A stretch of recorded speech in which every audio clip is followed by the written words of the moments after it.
नमस्कार मित्रांनो, तुमचे स्वागत आहे आमच्या या चॅनलवर. मित्रांनो, जसं की तुम्ही थंबनेलमध्ये आता बघत आहात, पूर्ण 18 वर्षानंतर राहू महाराज स्वतःच्या शतभिषा नक्षत्रात प्रवेश करत आहेत आणि या प्रवेशामुळे मेष राशीच्या लोकांच्या जीवनात मोठा बदल घडणार आहे. राहू म्हणजे कलियुगातील एक सर्व शक्तिशाली ग्रह असतात. हा ग्रह दिले तर आकाशापर्यंत उचलतो आणि जर हानी दिली तर आकाशात उभ्या व्यक्तीलाही जमिनीवर आणून पाडतो. इतकी ताकद या ग्रहामध्ये असते. शतभिषा नक्षत्र राहूचे स्वतःचे घर असते. राहू जेव्हा स्वतःच्या नक्षत्रात प्रवेश करतो तेव्हा जीवनात खूप मोठे बदल आणतो. यशस्वी होण्यासाठी वेड्यासारखं आपल्याला ताकद देतो. हवंय म्हणजे हवं आहे असा भाव मनात आणतो. आणि डिसेंबर 2024 पासून ऑगस्ट 2026 पर्यंत राहूची ही अवस्था मेष राशीसाठी प्रचंड परिवर्तन घेऊन येणार आहे. कसा होईल बदल, काय मिळेल? मित्रांनो, राहू आपल्यामध्ये असा विचार आणतो, मी करणार आणि नक्की करणार. पैसा कमवण्याची तीव्र इच्छा होते.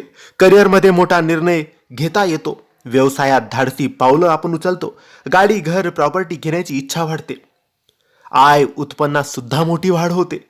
राहू आय भावात बसत असल्याने अचानक मिळणारा पैसा, नवीन कमाईची संधी, मोठे टेंडर, मोठे प्रॉफिट, लॉटरी, शेअर मार्केट, सट्ट्यात अचानक लाभ. पण डिसिप्लिन नसल्याने आपल्याला तोटा सुद्धा होऊ शकतो.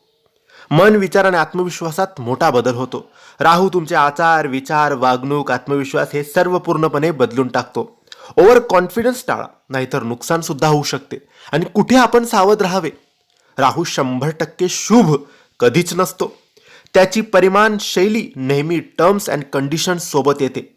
मोठा भाऊ किंवा बहिणीसोबत वाद होतात. पैशाचे वाद, प्रॉपर्टीमध्ये फसवणूक, वडिलोपार्जित मालमत्तेत अडचण.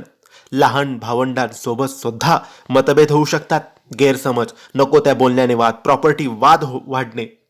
फ्रेंड्सवर ब्लाइंड ट्रस्ट सुद्धा करायचा नाही. मित्रांकडून धोका होऊ शकतो. चुकीच्या संगतीत जाणे, रिलेशनशिपमध्ये फसवणूक सुद्धा होऊ शकते.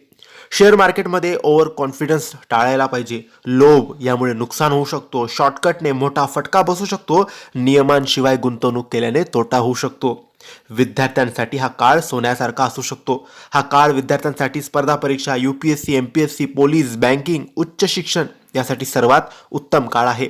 राहू बुद्धिमत्ता आणि चातुर्य वाढवतो. संतान प्राप्तीसाठी हा उत्तम वेळ आहे. ज्यांना संतान प्राप्तीची इच्छा आहे त्यांच्यासाठी गर्भधारणेची शक्यता वाढते. अडथळे दूर होतात. आरोग्य सुधारते.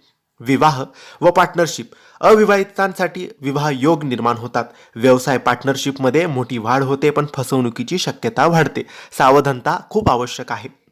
कधी राहू विपरीत परिणाम देईल तर जर तुमच्या कुंडलीत राहू 6व्या घरात, 8व्या घरात किंवा 12व्या घरात असेल तर धोका, फसवणूक, आर्थिक नुकसान, कोर्ट कचेरी, चुकीचे निर्णय यापासून तुम्ही सावध राहावे. आणि राहू शांतीसाठी काय उपाय करावे तर भगवान शिवाची आराधना, शिवस्तोत्र, शिवलिंगावर जलाभिषेक, दूध आणि मधाने अभिषेक केल्याने राहू शांत होतात.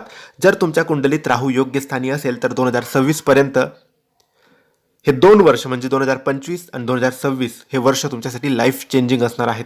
पैसा, मान सन्मान, करिअर, आकस्मिक लाभ, महत्वाकांक्षा पूर्ण होणे सगळं शक्य आहे. तर मित्रांनो, माहिती तुम्हाला आवडली असेल तर लाईक आणि शेअर करा.